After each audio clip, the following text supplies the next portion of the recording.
Hello, ladies. Well, it's been a little while since I've seen you, and I am so glad that you've come to spend time with Rochelle's Word.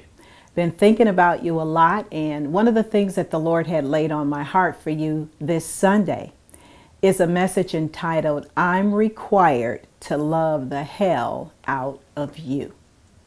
My sister, how many times have you tried to change a person because they don't measure up to your standards and your standards alone? By chance, is it so many times that you just can't remember? As a matter of fact, how many times have you said to someone, until you change, or better still, unless you change, I don't want to have anything to do with you? How many times have you said to yourself, girl, look, just quit, just give up and move on? It ain't worth it.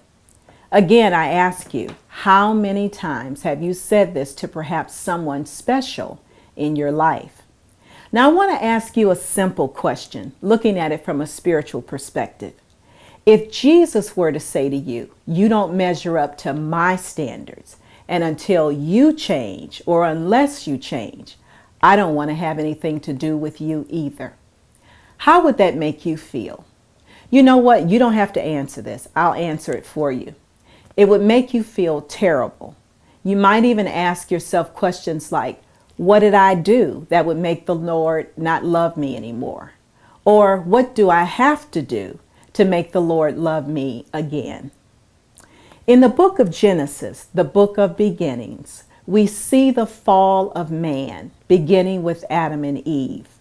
From that time forward, the heart of man was evil. In the book of Genesis chapter 6, beginning at verse 5 and ending at verse 7, it says, God saw that the wickedness of man was great in the earth, and that every imagination of the thoughts of his heart worked only evil continually. And it repented the Lord that he had made man on the earth, and it grieved him at his heart.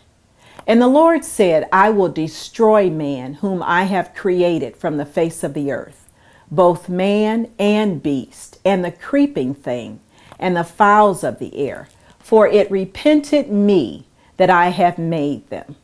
However, we find the Lord choosing to love the hell out of his creation anyway.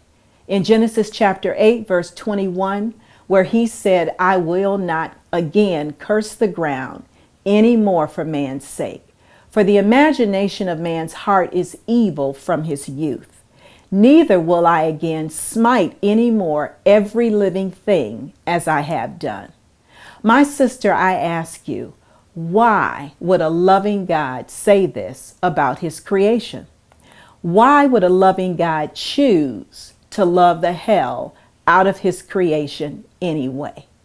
Why?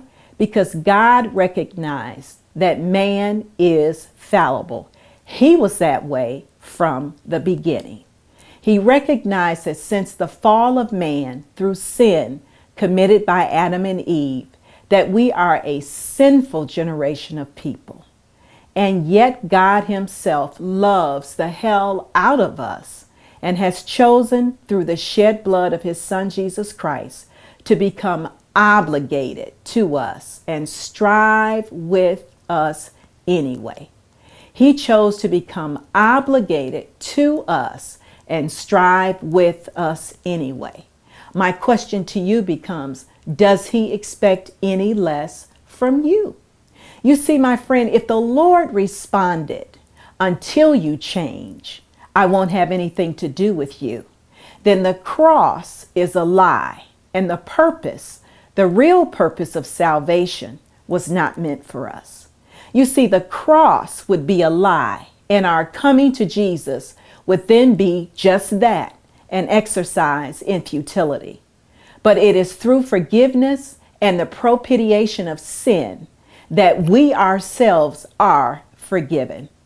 So, my sister, I ask you, why is it so easy for you to give up on someone else? And yet at the same time, when it comes to yourself, you expect something different from the Lord. You expect the Lord to love the hell out of you anyway. Let me say that again. Why is it so easy, my sister, for you to give up on someone else, and yet when it comes to yourself, you expect something different from the Lord?